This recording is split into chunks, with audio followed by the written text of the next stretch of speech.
All right, welcome back. So today, as you can tell from the video, we're doing N64. Basically, Christmas is coming up, and what better gift than you can get for somebody or for yourself than a retro gift, especially the N64. It's over 20 years old now, so a lot of people have probably forgot about the N64 and haven't played it since, or they're just looking for extra games to get that they might have missed over the years of playing. So, right off the bat, let's get going. Now, this list is kind of broken up into a little over 10 games. The first half are games that are your obvious picks. You know, for people that may not know anything about the N64, these are the ones that everybody knows, everybody probably enjoyed, and the odds are if you're buying the N64 for somebody, they'll have memories about these games. And then the second list are more games that I really enjoyed that are somewhat well known, but don't really get the talking they deserve. So, right off the bat, let's get going. Mario Kart. Now, what more can you say? A racing game with your favorite Marios, their characters, their friends, and you get to beat up your friends and make them angry at you for taking them out of first place with a shell. Now, out of all the Mario Kart games that have been out, Mario Kart 64 is probably one of the hardest. Um, Mostly because they don't just give you help when you're in the back as easily as, say, the newer games are. It's easy to fall from first to last and not come back at all. So, definitely pick this one up. It's a great game, Mario Kart. Another popular one right off the bat, Legend of Zelda Ocarina of Time. You really can't go wrong. Great single player game, great adventure, hours of fun. Yeah, is it as big as today's open world games? No. But you know what? If you're an N64 fan or looking to see what it has to offer, you have to get this one. That one's pretty plain and simple. All right, next one that's obvious, Super Mario Kart 64. Sorry, Super Mario 64. I got the card on my mind. Can't help it. Great game. I want to play now. So, Super Mario 64, another great solo player game, but there's just so much to offer. So many levels, over 120 stars. Well, 120 stars. And it kind of opened the world up for what 3D platformers can be. So yeah, another one that's obvious that you have to get. Now, when it comes to these is buying them for gifts, most of the games are going to be under, $30. Some will go a little bit above, but if you buy them at the right time, no more than 30. Some of these are even 5 to 10 bucks. So you can't go wrong. Yeah, prices go up and down depending on the year, but right now you can get some of these great games for pretty cheap. Next up, Mario Party. Can't go wrong with Mario Party. Yes, there's one, there's two, there's three, but for my mind, three was the better one. Everything just seemed to work out and have it set up great. The puzzles, the mini games, the boards, you name it, it just all felt right. Next up, GoldenEye. Another great game that most people are aware of.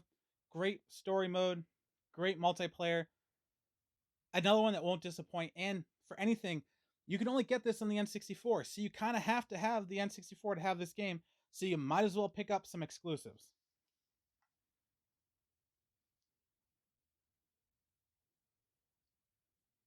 Okay, now that we got the obvious picks out of the way, yeah, there's probably a couple more. But these ones are the most obvious ones to me. Now let's get to more of my picks about games that you may have heard of, may have not have heard of, and we'll start with the ones you may have heard of. 1080. Another great game. It's just snowboarding. It's enjoyable. It's easy. Pulling off the tricks are always fun. Yeah, they break a few N64 controllers here and there because trying to pull off that 1080 trick is just joystick death, basically. But it's not a hard game. It's an easy pick up to go game. It's enjoyable. It's fun. You should probably pick it up. All right, another one that's probably well known, but I don't feel gets the love it deserves. Maybe from the people that have been playing N64 since the N64 came out. But for someone that may have picked up the N64, got rid of it when the GameCube came out, and now is just finding the need to want to play it from their childhood, Wave Race 64. Just something about the game. As a racer, it's fun. Pulling off the tricks, running through the water just gives you a different feeling than just driving a car or a go-kart, motorcycle. Yeah, you can't go wrong. Wave Race 64. Okay, next up. Who doesn't love dinosaurs? Who doesn't love hunting? Yeah, let's hunt some dinosaurs. Torok. This one's more well known, especially since the re-release came out recently. But for the average video game player who's looking to get their childhood, they probably forgot about this game. You just go through each level, running from dinosaurs, hunting the dinosaurs, and just completing some tasks. It was fun. It's very Doom-ish feeling, except with dinosaurs. Just pick it up. All right. Now there's 2 more games on my list that get a little bit further off the radar. First up, another racing game. For me, the N64 was a fun racing console. I'm not really a racing fan. I haven't really played racing games often anymore. The Mario Kart series I still pick up and play, and mostly because I feel the non-realistic racing games are some of the best. And now with that said, Extreme G2. Motorcycles from the future, basically. Fast racing over 300 miles an hour. Missiles, blasters, lasers, shields, you name it. You can take out your opponent. You're racing at high speeds. And this game, as you master it, the levels get even better and more enjoyable. And on top of that, you can play multiplayer battle mode, where you can drive around custom tracks that are designed to attack players and destroy them. They made a third game. Wasn't fun. The second one is awesome. Definitely recommend it.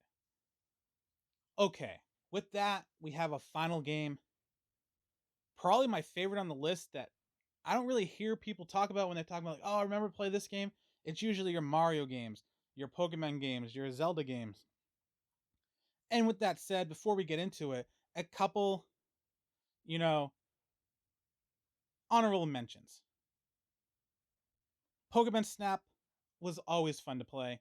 Pokemon Stadium, also another fun game to play. WWF No Mercy and WCW vs. NWO, another one's on the list. And Perfect Dark. Those games are all fun and great for the N64.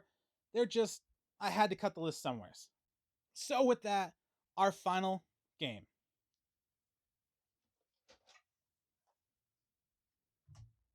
Hybrid Heaven. This game was just, to me, I saw it in the magazine. I loved it. The way it looked, I had to pick it up. And after getting it, it felt like you were playing this movie on the N64 with this big story going on, opening credits, the way the game played, the mission you were on, the little details you'd learn along the way. At the end of the game, I was just like, wow, that was fun, enjoyable. It felt like a 1980s sci-fi movie. You're like, oh, cool. It really was enjoyable. Each level, it didn't feel boring after a while. And you never hear about it anymore. And if you are someone that knows about it, leave a comment and say how much you liked it or disliked it, I guess. But if you want to get a game that you're not really going to find on something today, pick this one up. They'll enjoy it. It was fun. Yeah. Okay. With that said, those are my picks for basically a good list of 10 games, 10 or 12 games that you can go out, buy, pick up for your N64, give it as a gift, and they'll have a pretty good collection of games to try, whether single player, multiplayer, racing, platformers, fighting. You really couldn't go wrong. All right, everybody, let me know in the list. Let me know in the comments, out of the list, what were some of your favorites, and what are some of the ones that you don't think anyone else really knows about, but you enjoyed. All right, everybody, have a good night. Keep on gaming. I'll see you later.